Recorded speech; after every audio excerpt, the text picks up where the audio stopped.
Hi, folks. This is Ned, Joe's uncle. He asked me to fill in today while he takes care of another matter, so I'm going to keep you entertained by talking about all the stuff that he talks about, okay? So get ready. So how about all them two-headed giraffes running wild in the streets of Chicago and all? Looking at all them tall buildings probably for pretty girls and the like. I know some folks say that they don't see them, but others see them all over the place. So I've come to the conclusion that they're probably just your everyday ordinary aliens, but very tall and riding piggyback on one another. What do you think? Heck, that reminds me of when Mitt Romney said that corporations are people, my friends. Well, a while back when I incorporated myself, I decided that that'd be the best way to vote twice. Once as Ned Inc. and another as a humble, CEO, CFO, and the entire managerial staff of the firm. But they stopped me the first time and asked for my ID. But heck, man, how you gonna keep ID when you're wearing a hospital gown? And man, after wiggling out of those restraints 2 stories up, I landed on a nest of power lines and everything sparking and zapping and all. But do you suppose they would have turned off the juice just for that block? Just for a little while or something? Heck no. Do you suppose they would have ever done that for Houdini? Well, heck yeah, damn straight. But Houdini wasn't even a corporation, so now how much sense does that make? I mean, sheesh. The whole entire Ned Inc. company and all their employees were up there wiggling around and all.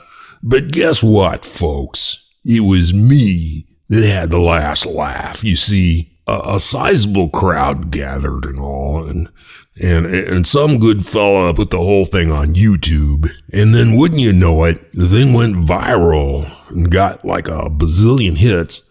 So now with my share of all the banner ad revenues, of all those more reverse mortgage and fast act and laxative ads, well, me and Aunt Shirley are off to the Bahamas in my new 80-foot yacht. That is, right after we stop by the Ripley's Believe It or Not headquarters so they can make a wax dummy of me before them unique fry marks wear off. Hey, Joe. Looks like you're back. But I thought you were being held without bail. You mean they found it wasn't true after all that you were teaching sex ed to high schoolers in your basement in the middle of that sizable hallucinogenic mushroom farm? When they said you had down there. How did I know about that allegation? Well, folks, I think it's time for me to head off to Ripley's, but if you hear a lot of dead air after the bumper intro, well, kindly get over here quick, but just don't disturb the crime scene if there is one and all. So I'll just be a vamoosing here. Hundreds of reports from around the globe tonight. Severe atmospheric disturbance. Disruption of broadcast transmission. Television, radio, even parts of the internet are affected.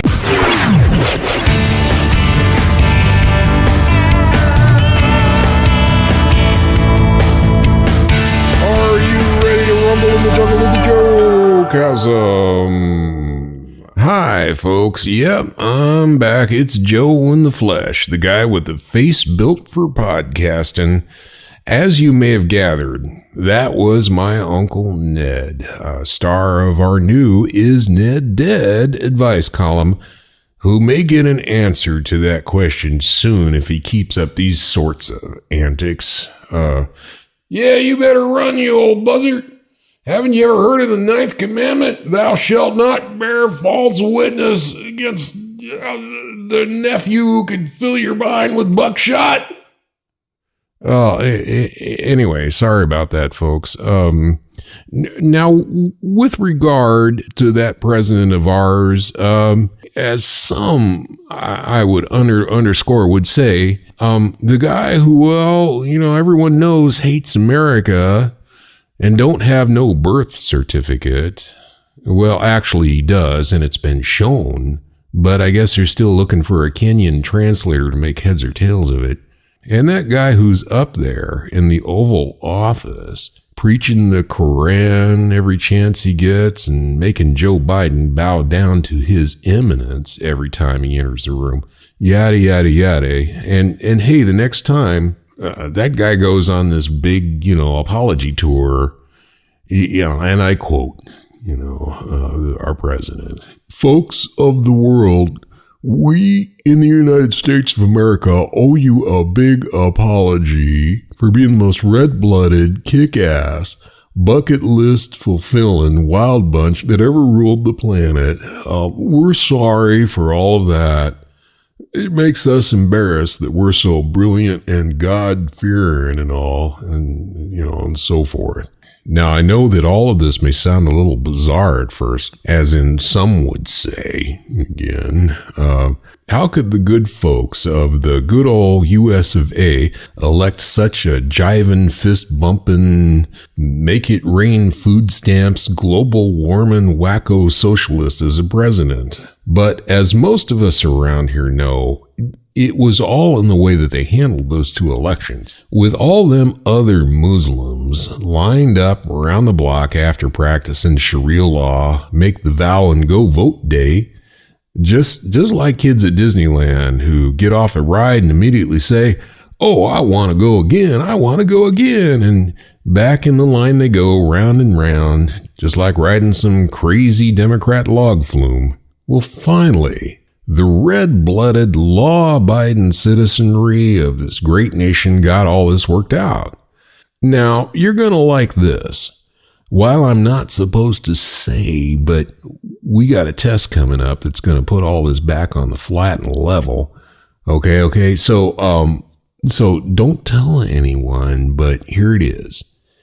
Anytime anybody wants to vote in this country, they're gonna get a question before stepping into that booth. It's a simple question that everyone that's legal in the US of A should know. Okay, here it is. You're supposed to whisper this into the ear of the voting observer before you go in, and vote. Here's a question. You might be a redneck if, and then you're supposed to whisper that answer.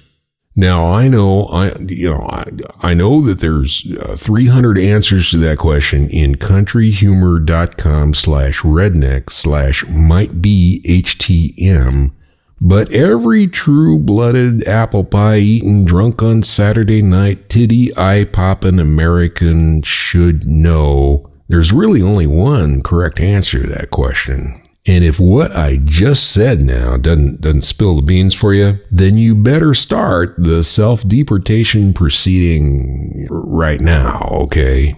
And oh yeah, that thing about voting more than once, well, you see, we got that figured out too. It's like this.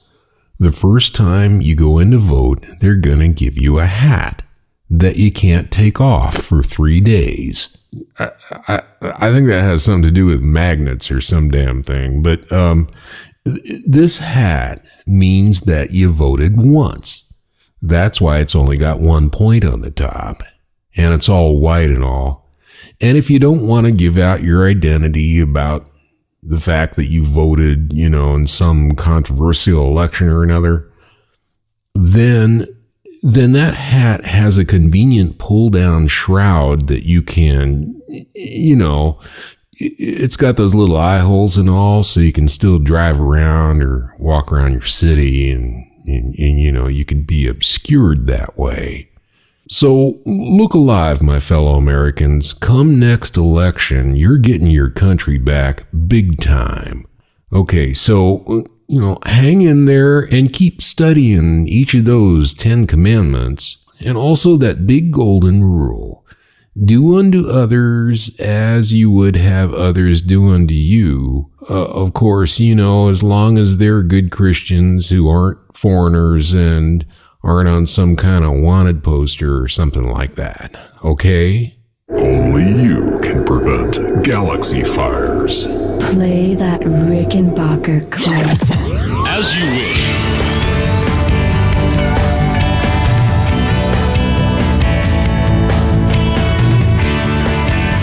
Congratulations, it's time for Uncle Ned's advice column. Is Ned dead?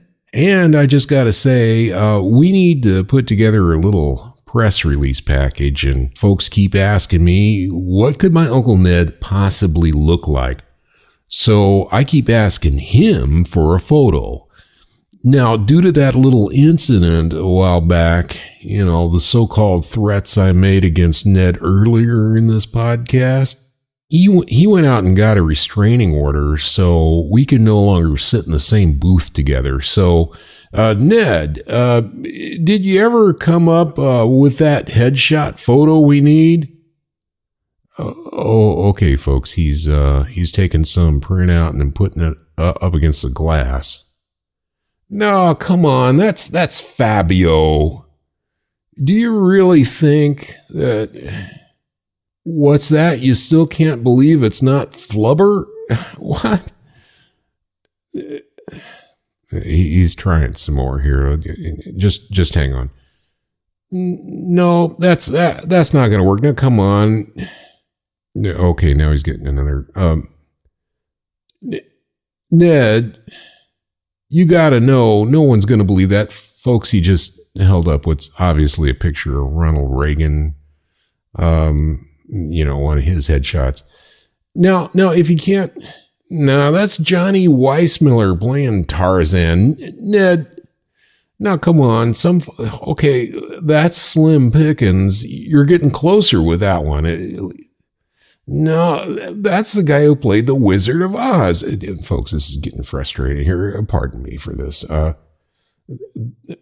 That's Jed Clampett. That's Oliver North. That's another Oliver. It's Oliver Stone. Okay.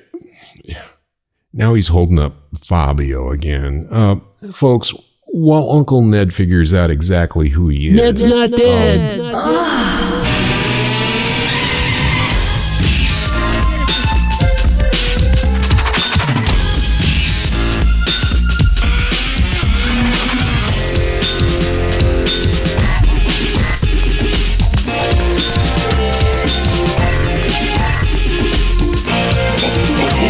Well, thanks, Joe.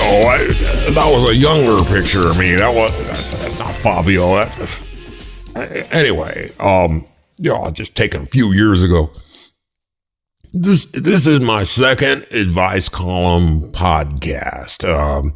I just got to say that the first one about those old farts like me fending off pretty little ladies over that one went over big time. I've just been told that I have saved so many of us old dudes from waking up with that Bobbit complex that, well, if you want to thank me, just remember, we're all in this together. And, it's you, me, and Benjamin Franklin. And I hear tell that Mr. Franklin likes to be put in an envelope and mailed to P.O. Box 81, Middletown, California, 95461. But that's just, well, okay. Now, after I got the interview with David Lee Roth and died a happy man, as the story goes, before I came back, I went on quite an adventure. Some call it a near-death experience, but folks, there wasn't anything near about it. I mean, I went on some big voyage with that Sinbad fella and got a bit of an eyeful of that Jane Seymour gal too. Anyway, folks, here's what to do if you ever find yourself in this situation, sailing to the great beyond, and because it's probably the same for all of us. So you might be able to use this advice. Okay, so we get to this island, and we landed and some rabbit ran by. Funny little thing, kept saying he was late, and I remember a tunnel, zooming. No, come to think of it, it was more like a hole. So when I hit the ground, there was this one pill to make me smaller and another one to make me large. And but the dang thing was, when I took the large one, it only got just one part of me large. It was a little blue pill, I think. Then along came some young lady named Alice, completely of age and all, who got all flummoxed that some old dude could arrive at such a state of indelible postulation that we decided at one point that it'd be best to take a break and go to a tea party. So that's what we did. Now, the boss of that tea party was some crazy-looking fella with kind of a red, white, and blue top hat who pointed to me and said that it was my constitutional right to choose between all the hot dogs I could ever eat and that Obamacare thing. He pointed right at me with that bony finger, and zap, the next thing I knew, I was busting through the kitchen door with a god-awful craving for Jane Seymour, but more importantly for hot dogs. And well, nephew Joe, your Aunt Shirley sort of went nuts and made me all the hot dogs I could eat. She did not, however, make me a Jane Seymour. I guess I'll wait for the nanobots to do that. So, fellas, the moral of the story is, if you end up eating the little blue pill and in the afterlife that makes you, well, bigger than life, then you might do just as well to be a hot dog rather than to eat 10 buckets worth of them when you get home. I'm still, working off the digestive tract repercussions of that one. So that's my word to the wise, fellas. Okay, then just remember, if you're a hot dog in the afterlife, then you might be able to tea party with Alice, Jane, and all sorts of folks like that. Okay, so you take care. See you next week. Ned's not dead.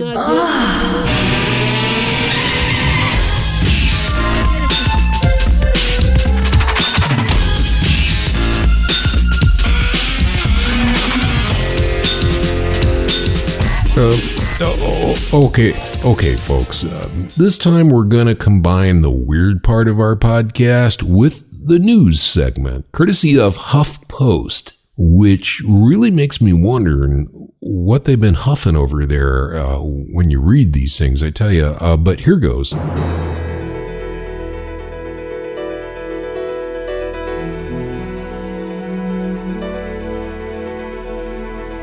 Here are the headlines, and a bit more beside that. The toaster selfie should be the only selfie.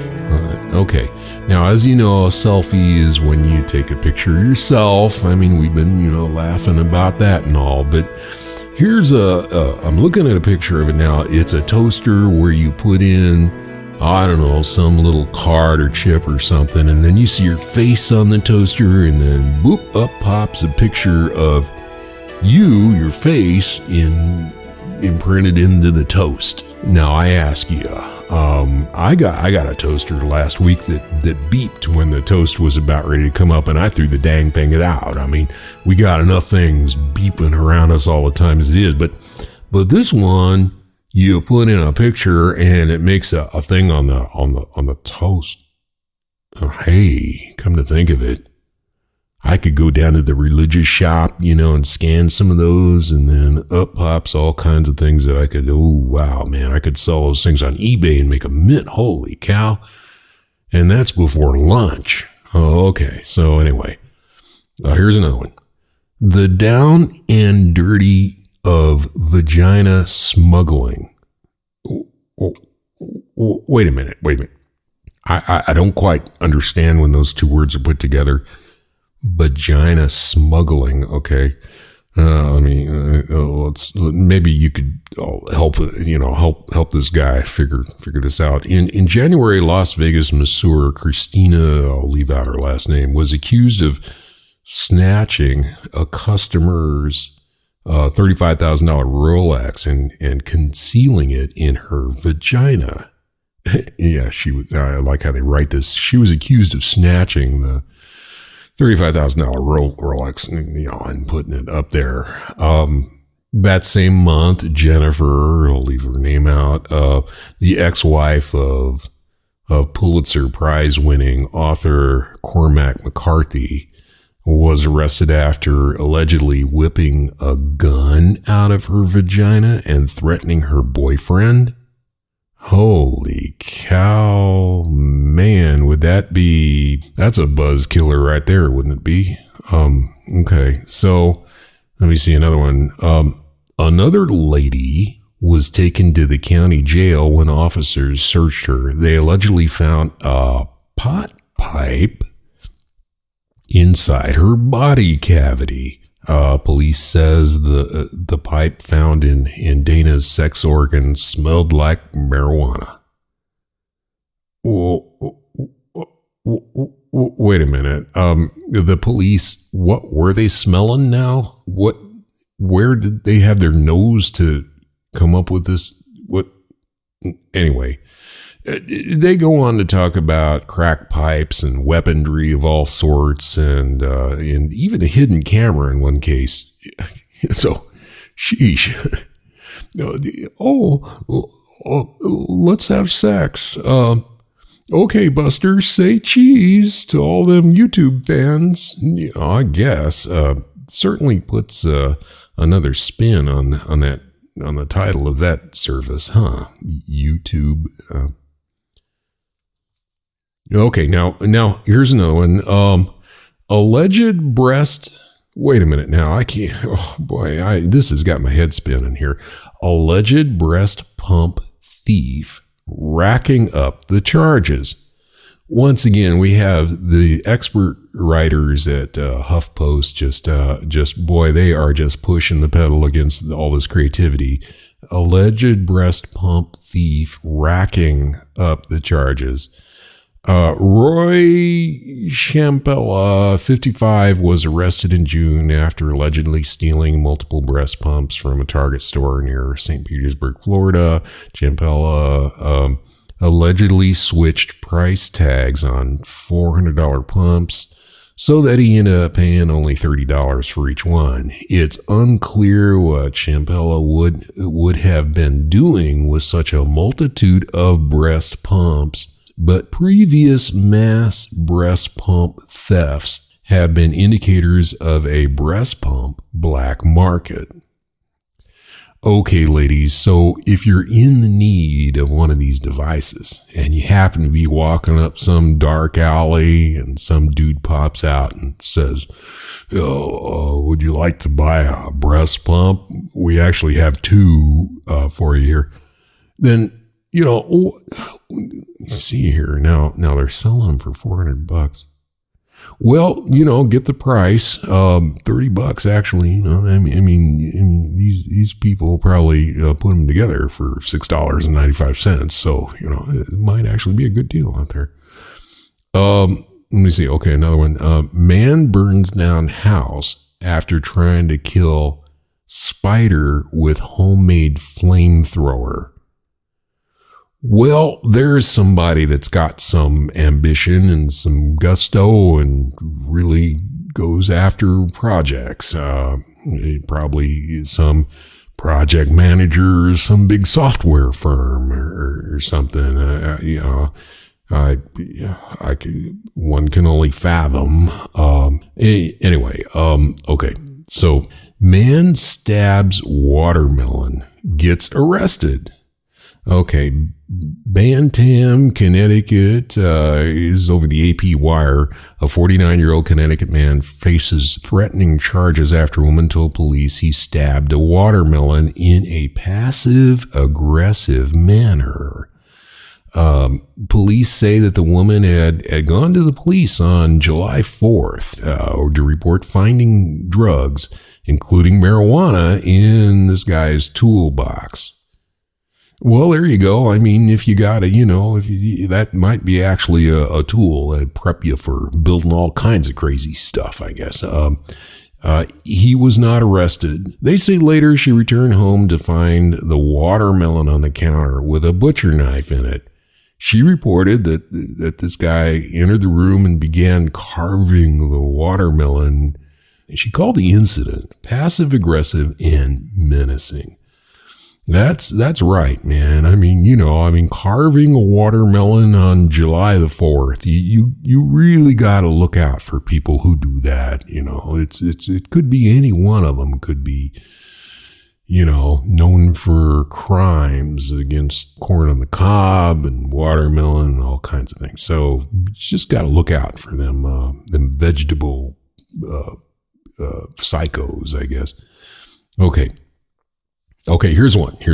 Stolen Tillamook cheese vans recovered after police sniff out hiding place. Well, that's pretty good right in there again. Stealing the vans along with the truck and trailer that carried them from a hotel parking lot in the middle of the night. The vans were in California as part of Tillamook's Loaf of Love tour. What kind of crazy name is it? Which promotes Oregon Cooperative's variety of dairy products. I bet you eat the dairy products and you do experience loafs of love left and right, probably. In a press release Monday, the company said, "We are working closely with the local Sacramento area authorities. Monterey police are pursuing several unidentified suspects who will presumably be grilled once they are in custody." I tell you, this is the news, / entertainment. I guess you just got to make it entertaining so people will, know what the heck is going on. I don't know. Anyway, here's a good one. Man superglues hand to penis.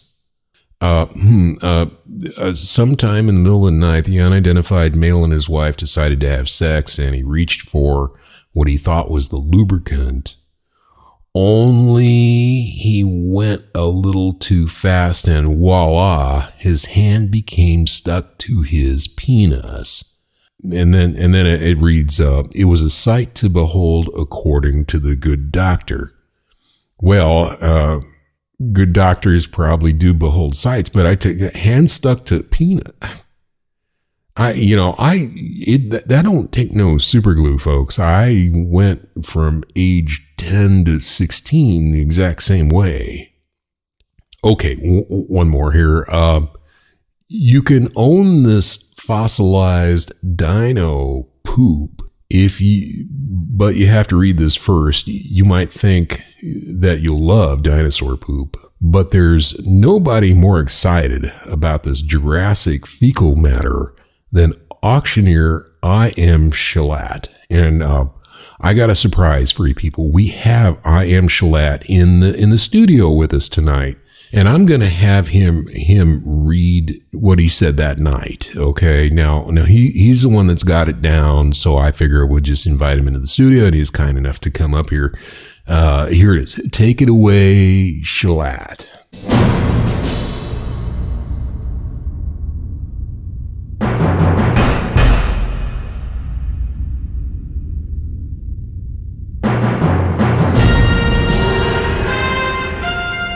Thank you, Mr.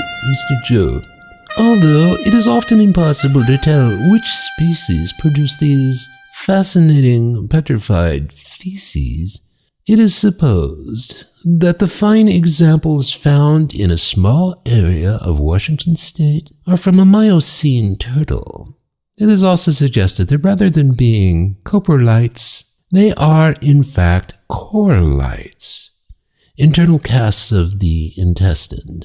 What is undeniable is their evocative and varied form, superbly demonstrated in this collection of 5 different examples. 2 of this finely textured bateriodal form, one in rich rusty red and another of dark purple-brown, attractively speckled in white. One from a creature apparently in need of a more fibrous diet, of unusually soft definition in warm orange ochre, and 2 with deeply cracked surfaces, like dried excrement in gray, green, and burnt umber, 4 to 6 inches long.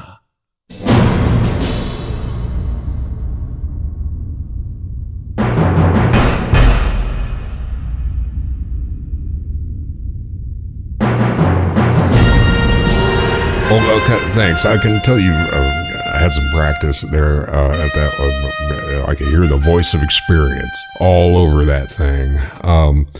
Thanks, Mr. I Am Shalat.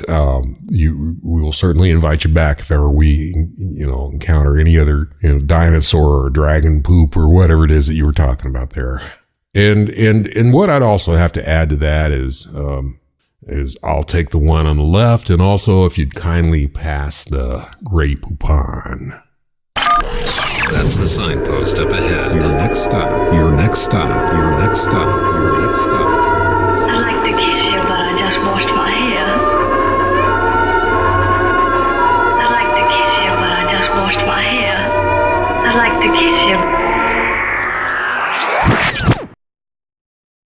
Is the show really over? Well, folks, I guess we really stepped into it that time. So if you think that's true or not true, or heck, if you're actually thinking rather than just being stunned into zombie land after listening to all this, then browse on over to joecastic.com and let us know what's slushing around in that noodle bucket you got upstairs there. We got comment boxes all over the place now. Okay, I'd like to leave you with some hard dietary advice. Just read the label before eating that thing, whatever it is. Even if you have to take out the magnifier to read it, okay? And here's the deal. Here's my advice. Don't eat what you can't pronounce, okay? Stay away from the polycarboglutrine-banylmorphose calcium stearate. After you finally die, your intestines may actually decompose instead of just going the way of some industrial byproduct. But heck, you won't need them anymore. So take care, folks. Keep looking up, because that's where your future is. Bye-bye.